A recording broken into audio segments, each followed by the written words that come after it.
Oke, bismillahirrahmanirrahim. Assalamualaikum warahmatullahi wabarakatuh.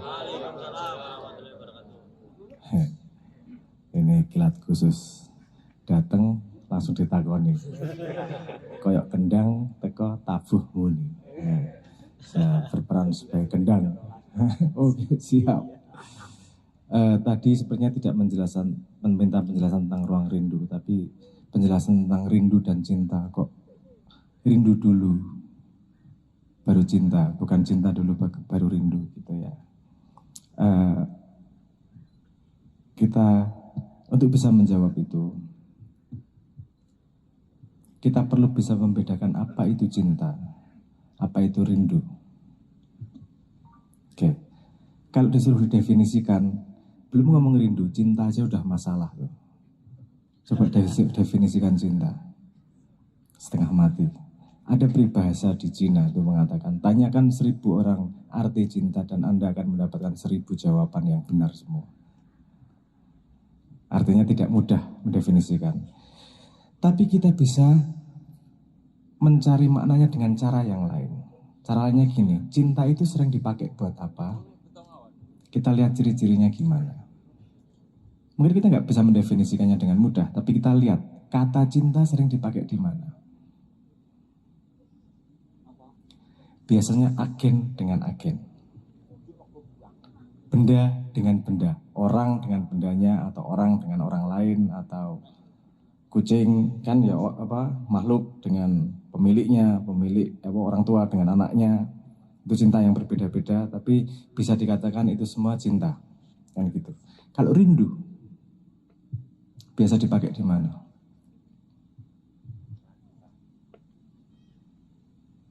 Saya merindukan kebahagiaan, bisa nggak? Saya merindukan pacarku, bisa nggak? Artinya gini, ke agen bisa, ke keadaan bisa, tidak harus selalu agen. Artinya bahwa makna rindu itu lebih luas daripada makna cinta. Dan kita bisa melihat gini, ada sesuatu yang punya perilaku kerinduan tanpa pernah bisa menyatakan kecintaan. Salah satu contoh, Anda pernah menanam pohon enggak? Pernah menanam pohon pot di dalam rumah. Pot di dalam pot, pohonnya kecil di dalam rumah. Di luar rumah selalu ya. Coba Anda taruh di dalam rumah. Dia akan miring menuju jendela. Kenapa? Karena dia mencari cahaya matahari. Kalau terjemahannya biologi, dia pengen fotosintesis. Ya. Kalau saya ngomong gini, dia merindukan cahaya, betul atau tidak? Pohon pun merindukan cahaya lah. Kalau saya ngomong manusia merindukan cahaya, benar atau enggak? Pada cahaya yang berbeda. Nah, ketika kita melihat pohon merindukan cahaya, kita mudah melihatnya karena cahaya yang dirindukan oleh pohon nggak kelihatan. Kita paham cahayanya yang mana. Kan nggak kelihatan juga. Ini penuh cahaya tapi Anda nggak kelihatan. Justru karena penuh cahayanya, semua ada justru nggak kelihatan.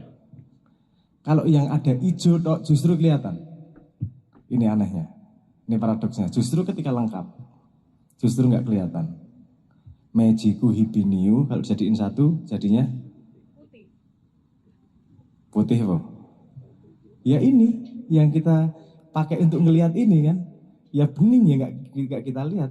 Cuman ketika dia memantul kepada sebuah benda, yang bendanya itu hanya memantulkan cahaya hijau kembali, kita baru kelihatan, tiangnya warnanya hijau. Artinya keberadaan itu ada karena ketidaklengkapan. Justru karena kalau lengkap nggak kelihatan. Oke, tadi ngomong cahaya. Karena dia makhluknya dalam tanda petik lebih rendah daripada manusia. Saya nggak merendahkan pohon. Cuman gini aja, kita bisa mendefinisikan pohon nggak bisa mendefinisikan kita. Artinya kita yang lebih dewasa daripada pohon. Sehingga kita bisa melihat cahaya yang dirindukannya. Betul nggak? Oke.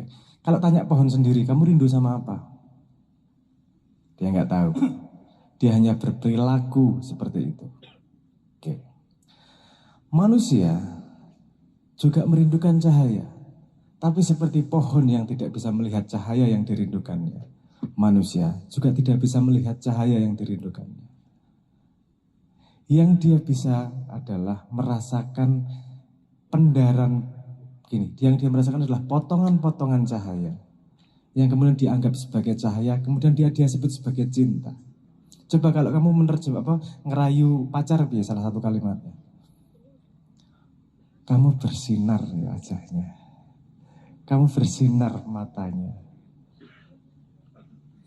Kenapa? Apakah itu hanya sebuah kata rayuan? Enggak, itu datang dari kesadaran bawah sadar bahwa memang itu yang sebenarnya ditangkap. Artinya cahaya yang kamu cari itu saat itu sedang memendar melewati orang itu. Dan kemudian kamu memahami bahwa ini yang kucari nih, kamu ketarik ke situ. Jadi kamu kemudian memberi kosakata pada kejadian itu, namanya adalah cinta. Tanpa kerinduan, nggak akan ada yang namanya cinta. Karena kamu tidak merindukan apapun. Kalau kamu nggak merindukan apapun, nggak akan memperhatikan apapun. Bahkan seperti pohon yang tidak tahu apa yang dia dirindukan, tapi berperilaku seperti merindukan cahaya. Manusia tidak paham apa yang dia rindukan. Sehingga kerinduan-kerinduan kecil yang termanifestasi dia sebut sebagai cinta. Kadang-kadang beda loh. Orang tua sama anak cinta atau kasih sayang. Sama aja tuh. Tapi ada bedanya, tapi kita nggak bisa jelaskan bedanya gimana. Ya cinta ya kasih sayang. Kamu sama duit cinta atau enggak? Cinta. Kasih sayang? Hah? Kalau kasih sayang sama duit nggak mungkin dipakai. Tak lus-lus neng omah, tak gosok, tak setrika, baru gue di apa sebenarnya di figura. Beda loh. Kamu yang cinta adalah memiliki uangnya, bukan cinta uangnya. Yang mencinta adalah memiliki. Kasih sayangnya adalah kamu kasih sayang sama dirimu. Dengan uang kamu bisa mengasihi dirimu lebih. Paham? Karena dengan uang kamu mengasihi dirimu, tak spa hari ini bisa. Aku pengen HP yang ini bisa. Artinya kamu mengasihi dirimu sendiri. Jembatannya adalah uang. Karena uang yang dipakai oleh society saat ini. Kumpulan manusia saat ini yang dipakai adalah uang. Jadi urutannya begitu. Kenapa cinta itu datang dari kerinduan? Saya selalu menyebutnya gini. Kerinduan itu justru respon dari sih. Sih itu apa lagi sih? Kan gitu, sih itu apa lagi sih? Gini. Kita seperti tidak punya kata untuk gabungan dari Magico Hibinium. Apa kosakata gabungan dari Magico Hibinium? Putih, bukan. Kalau putih itu ya putih, tapi bukan Magico Hibinium. Tapi kalau gabungan itu semua apa kosakatanya? Nggak ada. Ya bening, ya apa bening? Ya bukan warna atau bening itu. Padahal dia komposisi warna. Nah kemudian kalau dia pecah hijau, kita jadi ada kosakata hijau. Pecah jadi biru, kosakata biru. Padahal warna itu jumlahnya berapa? Jutaan. Macam-macam, ada navy blue, ada grey, hijau pete, sky grey, segala macam. Wah kayak banget. Kalau misalnya kode RGB aja udah 16 juta kalau nggak salah. Artinya kosakata warna segitu banyak, tapi kita cuma punya sedikit untuk mengekspresikannya. Seh itu juga kayak gitu. Seh itu karena gabungan dari semua cinta yang pernah kita rasakan, yang mungkin untuk kita alami. Kita nggak punya kosakatanya. Cuman kalau dia manifestasi kecil jadi orang ke orang jadi cinta. Kepemilikan apa namanya? Cinta sama barang. Kamu nggak mau sakit apa? Cinta sama wadakmu sendiri. Ya. Saya berani ngomong gini, tidak ada kata kerja di dunia ini yang tidak didasari oleh sih. Karena sepemahaman saya, karena cintanya kepada Nur Muhammad, Tuhan menciptakan jagat raya. Artinya pada setiap sudut jagat raya, itu pasti ada yang namanya sih. Pasti ada yang namanya cinta. Nggak cukup cinta kosakatanya untuk ngomong sih. Makanya saya pakai kosakata yang berbeda. Sih itu saya ambil kosakata Jawa aja. Susah soalnya kosakatanya. Kita manusia itu sangat terbatas dengan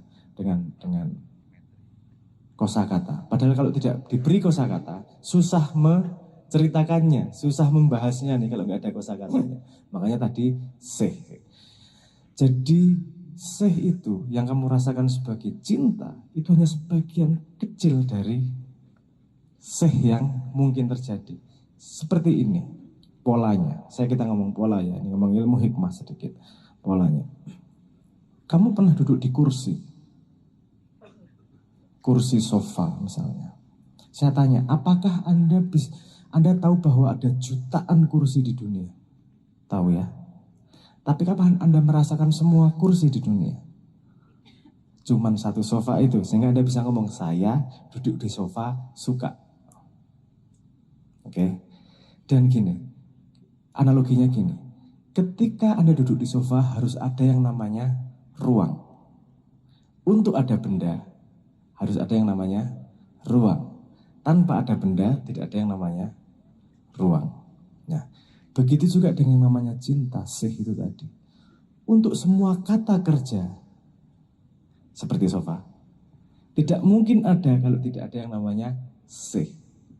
Semua yang bergerak, semua yang punya inisiatif, semua kata kerja di dunia, ini dasarnya dari seh. Seperti semua benda membutuhkan ruang, semua kata kerja membutuhkan seh.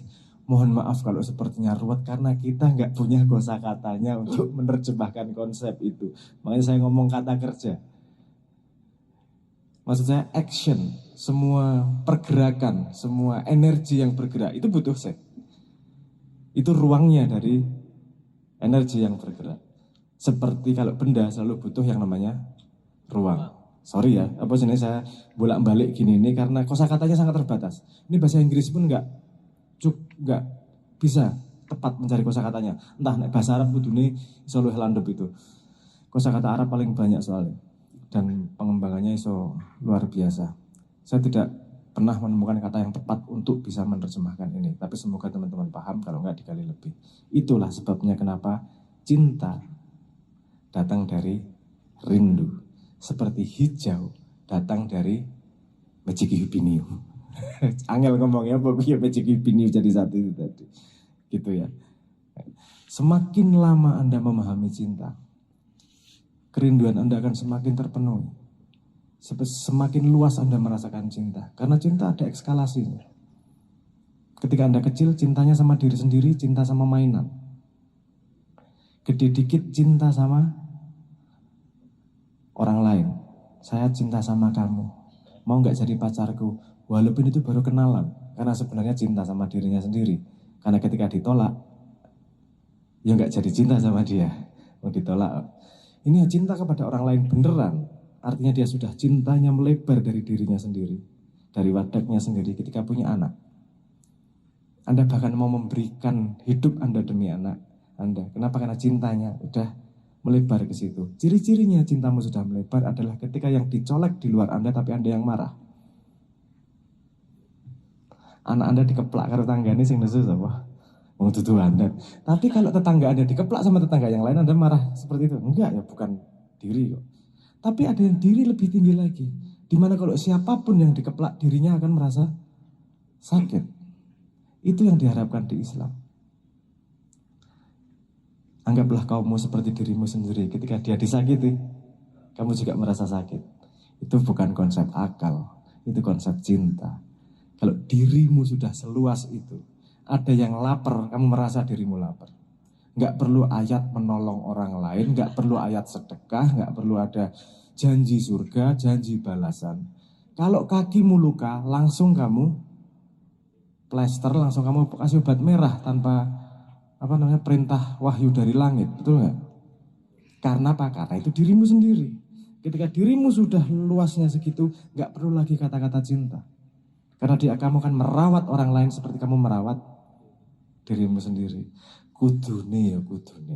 Pemimpin semakin tinggi, itu dirinya semakin luas. Pemimpin yang dirinya sudah satu bangsa, tidak mungkin bisa makan kalau tahu rakyatnya kelaparan. Karena apa? Karena yang lapar dirinya, bukan rakyatku. Kalau dia ngomong rakyatku, pasti bukan dirinya. Sorry, Iki tahun politik ini wegah aku ngomong politik, tapi yo piye? Ada pemimpin tidak ada pemimpin itu bukan urusan politik ya, itu urusan kenyataan. Karena harus ada pemimpin. Nah, tidak ada pemimpin, tidak akan ada satu tolak ukur dalam tanda petik. Gampangnya kalau tolak ukurnya rusak ya mohon maaf lah, yang diukur ya rusak. Meterannya wes salah kok. Apalagi ya semua untuk mengukur semuanya jadi selip kan gitu. Itu ekspresi dari itu tadi. Antara cinta sama rindu, penjelasannya seperti itu.